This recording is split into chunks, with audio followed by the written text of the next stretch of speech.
La caractéristique de la prière. Cette prière que les savants ont tant expliquée et ont dit,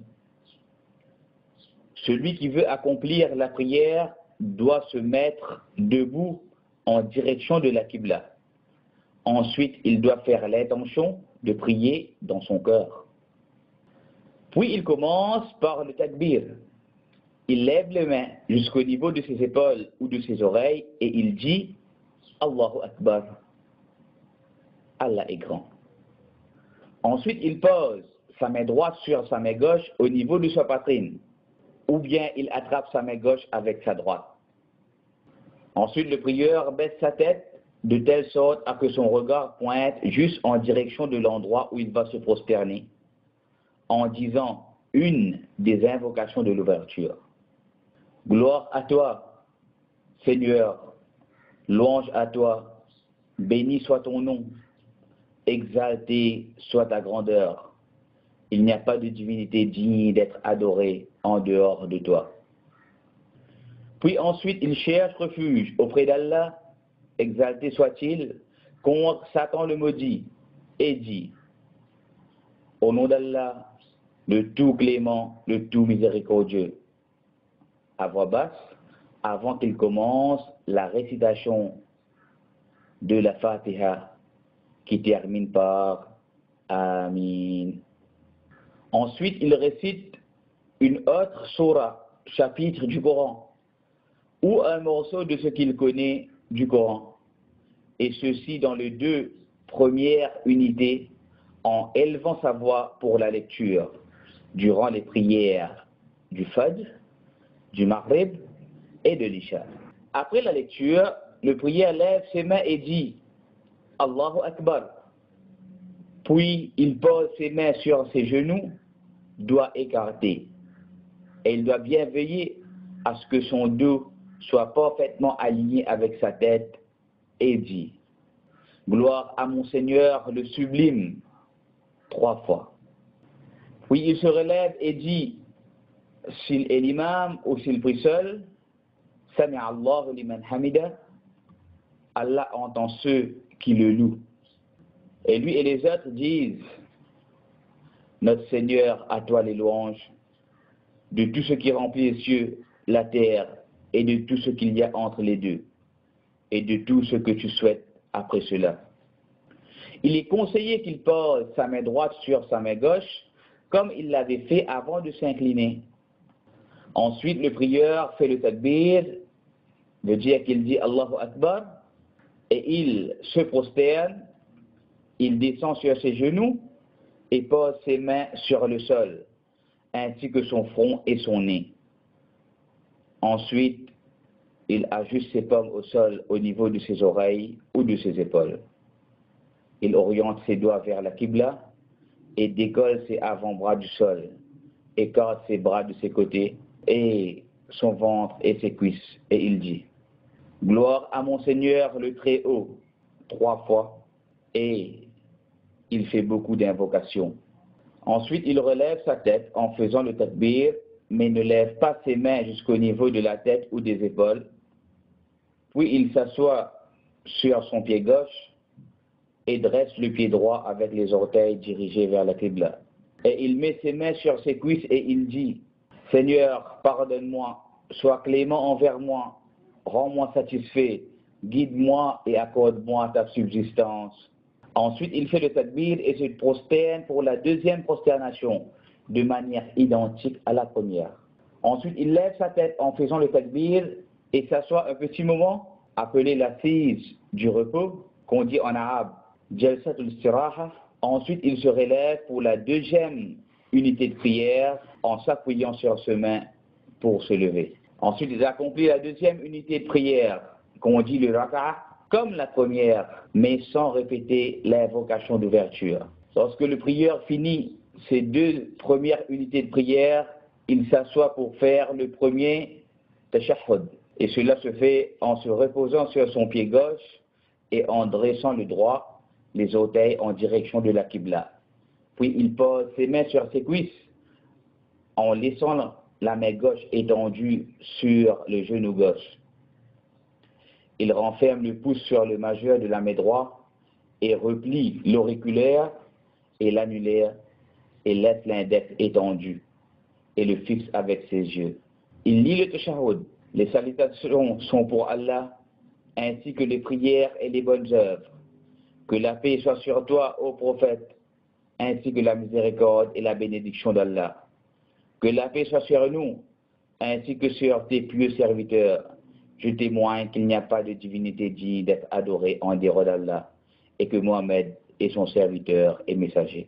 Si certains éprouvent une grande difficulté à adopter la posture assise du tashahhud, il lui est permis de s'asseoir dans une position acceptable en son corps, car toute difficulté dans la religion amène une facilité. Ensuite, il se relève en faisant le takbir si cette prière contient plus que 2 unités, plus que 2 rakats, et il lève les mains en même temps et ne lit dans ce qui reste de la prière seulement la sourate al-Fatiha. Puis il s'assoit dans le dernier tashahhud en faisant le tawarruk. C'est quoi le tawarruk? Veut dire qu'il s'assoit sur les fesses par terre, le pied gauche en dessous du tibia de la jambe droite, tout en dressant le pied droit, les orteils dirigés vers la Qibla. Et il dit ce qu'il a prononcé dans le premier tashahhud, et il ajoute à cela le daroud, le salutation sur le prophète en disant: Ô Allah, prie sur Mohammed ainsi que la famille de Mohammed, comme tu as prié sur Abraham et sur la famille d'Abraham. Tu es certes digne de louange et de gloire. Ô Allah, répands tes bénédictions sur Mohammed et sa famille, comme tu les as répandues sur Abraham et sa famille.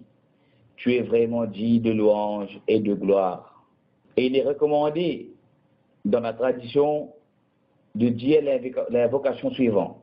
Ô Allah, je cherche refuge auprès de toi contre le châtiment de la tombe, contre le châtiment de l'enfer, contre la tentation de la vie ici-bas et contre celle de la mort et contre le mal de l'antéchrist.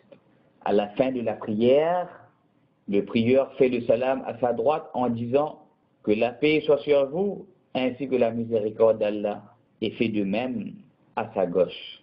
Tout cela est résumé dans le hadith de Aïcha, qu'Allah soit satisfait d'elle, comme rapporté par l'imam Muslim.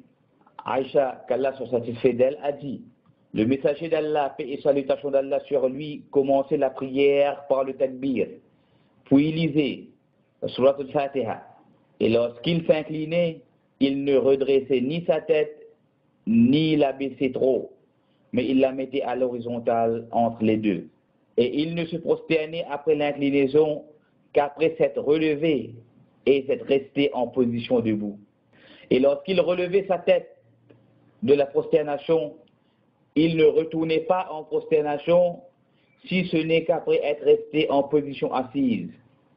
Et il faisait, après avoir accompli 2 unités de prière, le premier tashahhud, et il s'asseyait sur son pied gauche et redressait le droit.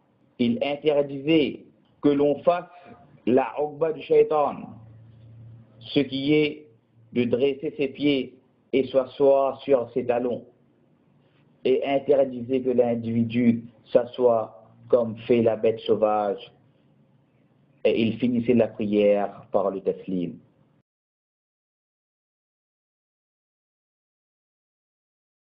Et après la prière, le prieur s'assoit et récite les supplications de la prière, et parmi il dit: je demande pardon à Allah 3 fois.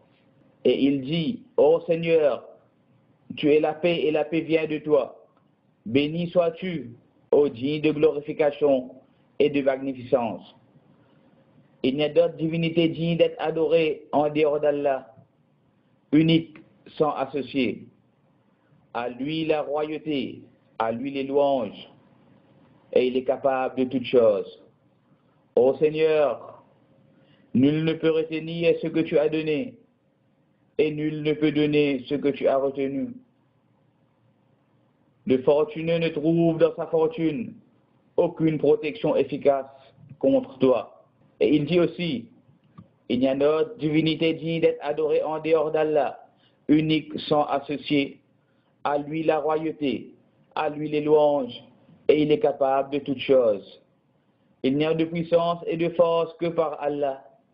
Il n'y a d'autre divinité digne d'être adorée en dehors d'Allah. Nous n'adorons que lui.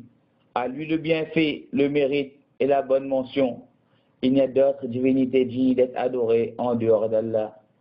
Et nous lui vouons un culte sincère, n'en déplaise aux mécréants. Il est aussi recommandé de dire gloire à Allah, louange à Allah, et Allah le plus grand, 33 fois. Il n'y a d'autre divinité digne d'être adorée en dehors d'Allah, unique sans associé. À lui la royauté, à lui la louange, et il est capable de toutes choses, une fois. Et la lecture du verset de la trône, qu'on appelle Ayat al-Kursi, et de la surah Al-Ikhlas, Al-Falaq et An-Nas, les 3 derniers chapitres du Coran. Et parmi les invocations après la prière, ô Allah, aide-moi pour que je me souvienne toujours de toi, pour que je t'exprime ma reconnaissance et pour que je t'adore de la meilleure façon. Après le salam de la prière du Fajr, il est recommandé de dire ô Allah, je te demande une connaissance utile, une subsistance pure et des œuvres acceptées. Et tout cela s'applique à la femme comme à l'homme, car il n'y a pas de preuve du contraire.